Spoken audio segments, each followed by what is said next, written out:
ज्योति मल्होत्रा से मिलिए। नमस्ते जी। हरियाणा के हिसार की 34 साल की ट्रैवल ब्लॉगर। इनका YouTube channel travel with Jo. Welcome to the channel travel with Jo, जिसमें की 3,77,000 सब्सक्राइबर हैं इनके। और ये नोमैडिक लियो गर्ल नाम से मशहूर खुद को कल्चरल शांति दूत और एम्बेसडर बोलती हैं। और इनका एक ही मकसद है कि भारत पाकिस्तान के बीच दोस्ती का पैगाम फैलाना। हिंदुस्तानी पाकिस्तानी बहन बहन। लेकिन मई 2025 में इनकी जिंदगी उलट पलट हो गई जब इन पर एलिगेशन लगे जासूसी करने के, पाकिस्तान के लिए जासूसी।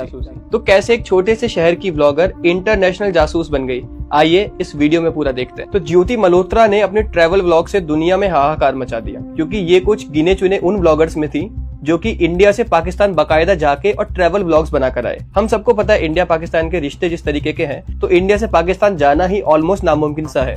उसके बाद वहाँ के व्लॉग्स बना के लाना और ऊपर से हजारों लोगों को इंस्पायर करना, ये अपने आप में काबिले तारीफ था। इनके कंटेंट को बहुत ज्यादा सराहना मिली, लोगों ने खूब प्यार दिया और देखते ही देखते ज्योति का चैनल लाखों लोगों तक पहुंच गया। जिस वक्त तक हम ये वीडियो बना रहे हैं, ज्योति के चैनल पर 487 वीडियोस हैं, जिसमें कि अधिकतर ट्रैवल वीडियोस ही हैं। वहीं ज्योति का इंस्टाग्राम, जिस पर 1.32 लाख फॉलोअर्स हैं, वहां पर ज्योति अपनी पर्सनल लाइफ को ज्यादा शेयर करती थी। लेकिन इन ट्रैवल व्लॉग्स और रंगीन दुनिया के पीछे कुछ और ही पकड़ा था, जिसका पर्दाफाश हुआ मई 2025। तो 15 मई 2025 को हरियाणा पुलिस ने ज्योति मल्होत्रा को एक हाई प्रोफाइल जासूसी के मामले में गिरफ्तार किया और इस घटना ने पूरे भारत को झंझोड़ कर रख दिया। इतने सारे लाखों करोड़ों लोग जो ज्योति को देखते थे, मानो उनके पैरों तले जमीन खिसक गई और किसी को यकीन ही नहीं हुआ कि ज्योति ऐसा कर सकती है। अधिकारियों के मुताबिक ज्योति पर पाकिस्तान की खुफिया एजेंसी ISI को खुफिया जानकारियां देने का आरोप लगा है। बताते हैं कि उन्होंने इंडिया के डिफेंस सिस्टम की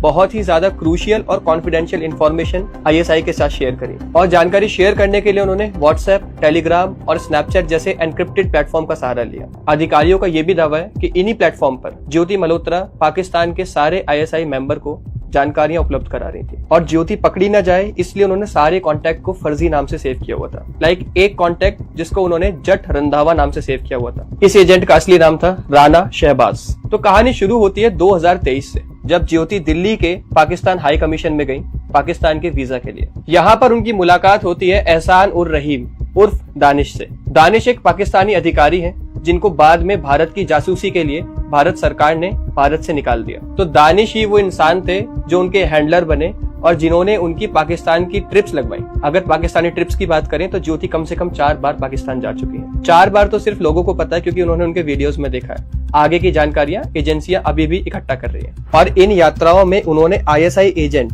जैसे अली एहसान, शाकिर और राणा शहबाज से मुलाकात की, जिन्होंने उनके ठहरने का बंदोबस्त किया और कथित तौर पर उनसे कॉन्फिडेंशियल जानकारी सारी इकट्ठा की। लेकिन ज्योति ने एक गलती कर दी। ज्योति ने अपने पाकिस्तान वाले ट्रैवल व्लॉग्स में इन सबको कैप्चर कर लिया, जहां से ये एजेंसीज की नजर में आ गई। ऐसे ही एक वीडियो में ज्योति ने इफ्तार पार्टी में दानिश को भी इंट्रोड्यूस कराया अपनी यूट्यूब ऑडियंस से और दानिश को हिसार अपने घर खाने पर भी बुलाया। और बात यहीं पर खत्म नहीं होती।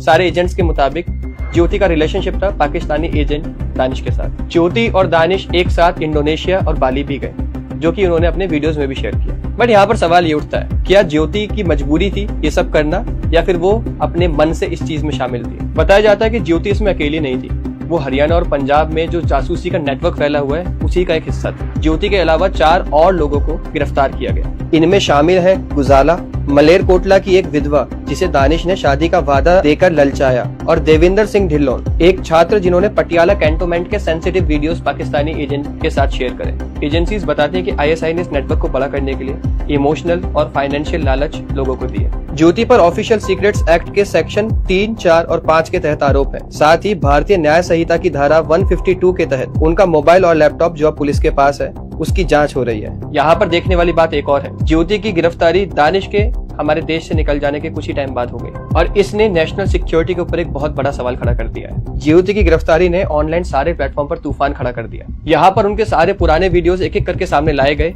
और दिखाया गया किस तरीके से ज्योति ब्रेन वॉश होकर ये सारी हरकतें कर रही थी। उनके 2025 में पाकिस्तान की मुख्यमंत्री मरियम नवाज शरीफ के साथ वाले वीडियोस भी बहुत वायरल हुए। अभी भी कुछ लोग सोचते हैं कि ज्योति सिर्फ एक मोहरा है और इसका असली खेल कहीं और से ही चल रहा है। यहाँ पर उनके पिता हरीश मल्होत्रा ने उनका समर्थन किया और कहा कि ज्योति एकदम वैलिड तरीके से पाकिस्तान गई और उनका ये भी मानना है कि ज्योति को इस सब में फंसाया जा रहा है। ज्योति का यूट्यूब चैनल जो अभी भी ऑनलाइन है उनके पुराने जीवन की याद दिखाता है। पाकिस्तान की संस्कृति की तारीफ करने वाले वीडियोस अब शक के गहरे में आ गए। क्या ये दिल से था या उनके हैंडलर के निर्देश पर पाकिस्तान का छवि सुधारने का प्रयास? ज्योति मल्होत्रा अपनी अगली कोर्ट की तारीख 22 मई 2025 का इंतजार कर रही है। क्या वो एक चतुर जासूस है या फिर छलावा का शिकार? उनके कामों से भारत की सुरक्षा को कितना नुकसान हुआ, इसकी अभी भी जांच चल रही है। और ये मामला सोशल मीडिया के दौर में जासूसी के खतरों के बारे में क्या बताता है? एक बात साफ है, कंटेंट क्रिएटर और जासूसों के बीच की ये लकीर कभी इतनी धुंधली नहीं थी। इस पूरी कहानी ने ज्योति को, उनके सब्सक्राइबर्स को